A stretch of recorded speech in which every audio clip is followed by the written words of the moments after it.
It can't stop me, moving like Machiavelli and Gaddafi. I should drop the bomb like nonsense in my belly. Can't trace me, Maselli. Paradigm shift to ultraviolet life in the lava. I'm fighting the designer, raying over your head in the clouds. Fire like conquest, can't fade me. Feeling woozy and you sways. Loving how I got you motherfuckers crazy. So, see me, only me. Cold kid, watch me. Watch me. Watch me. But yeah, what up, y'all? It's Metaphor back for more. Here to kick the raw, representing everyone's you and I verse. But yeah, we gonna kick a little Scorpio second house video, which is Libra rising. You know, Libra rising is that cardinal air. Scorpio is that fixed water. But in the second house, it's opposite. See what I'm saying? Because Aries regular first house is Taurus, and Taurus and Scorpio are opposites. So you see what I'm saying? When you got Libra here, and then you got Scorpio going here, you see what I'm saying? Yeah, I like the aesthetic of the shades. But yeah, Scorpio here, you kind of got to work with what you got. You see what I'm saying?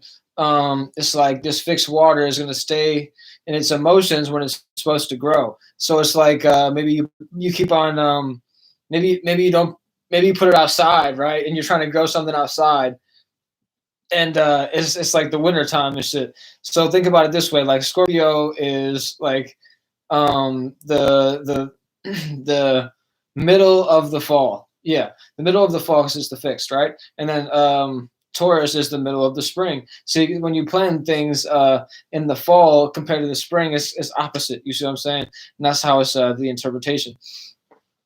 But yeah, so working with what you gotta be able to break this ice. So like Scorpio is the water, but it's fixed, so it's like an ice cube. So yeah, you got to break out of the ice. You see what I'm saying? And be able to grow your roots out, and be able to just share your water. You know what I mean? So what you got to do with the people around you?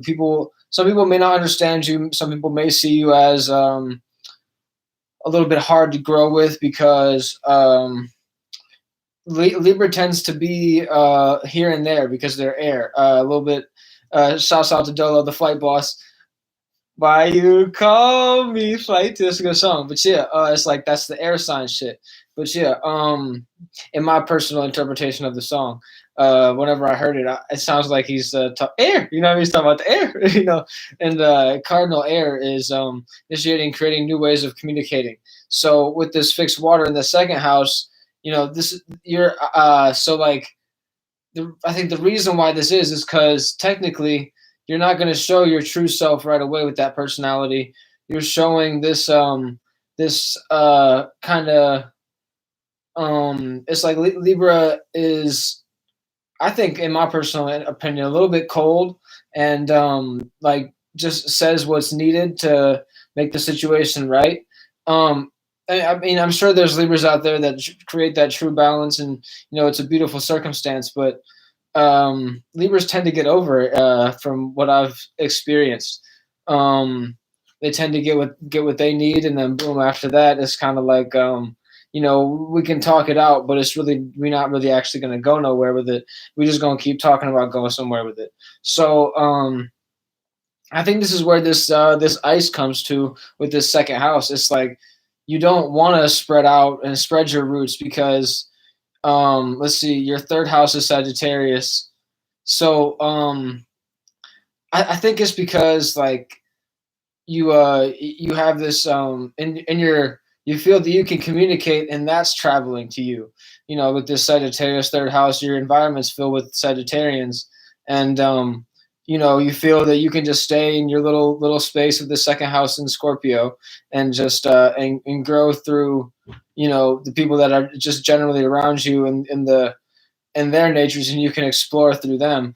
And see, Libra, I think this is where y'all go wrong because it's really, you know, you're going to be bringing out what you already have from inside and be able to these reflections are going to be what you already have inside. So just focus on what you got going on, and then these people in the Sagittarian third house will be able to actually you know, communicate and travel with you in this communication, because this ninth house being in Gemini, it's like you can travel, you know what I mean, through the communication. But it's like, I think it's like don't get too caught up in that. And these individuals, for me, it's like I'm a younger individual, so it's like don't get too focused on like who's in your life right now. You know what I mean? It's like, you building up substance to get to the right people in the right circumstance in the right place to be whenever you're whatever works best for you. You get what you deserve, and and it's like you just got to make sure you negotiate thoroughly and communicate correctly so there's no misunderstandings.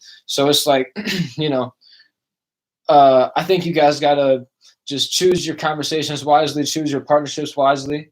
Um, like I think using that seventh house Aries is actually like a good thing. Like I think being an individual at these times that we're in is to be it's interesting people talking about these times that we're in, but it's like, people trying to shoot down the individual right now. But to be that, you're going to be able to either have people respect you or not. And whenever you don't care if they respect you or not, you know what I mean? And you're gonna demand the respect. So either way, when you're around me, I'm gonna demand the respect. But if you don't give me respect, I ain't gonna give you, no attention at all. You know what I mean? It's like, you just to the and you just to the wayside. You know what I mean? It's not I can really help you with when you're just trying to, be focused on, you know, things that are quite irrelevant at the time. You know what I mean? It's like, I'm a very business minded individual, so I think this is where it come in. You know what I mean? You just got to focus on the people that's actually focused on the things that you want to grow with, and not be focused on what other people just want to talk about. Just don't be so giving it out. You know what I mean? Libra be giving out fucking everything to people. You know what I mean? Maybe it's because you feel that you are actually kind of cold. You just like you kind of gotta bring this balance. But yeah, this is Scorpio in the second house. I think break out of your shell. You know what I mean? Taurus is the bull, and they kind of, until you start moving the bull and make the bull fucking get out. You telling the bull get out of my way while they eating. Hold up, hold up, hold up, and then you got this Scorpio placement here, so you're like, all right, I'll move out the way. But next time say please or something slightly like that. It's like this underlying nature here. So just be forthcoming, I think, is the key with Scorpio. So yeah. Scorpio second house, Libra rising. Chia.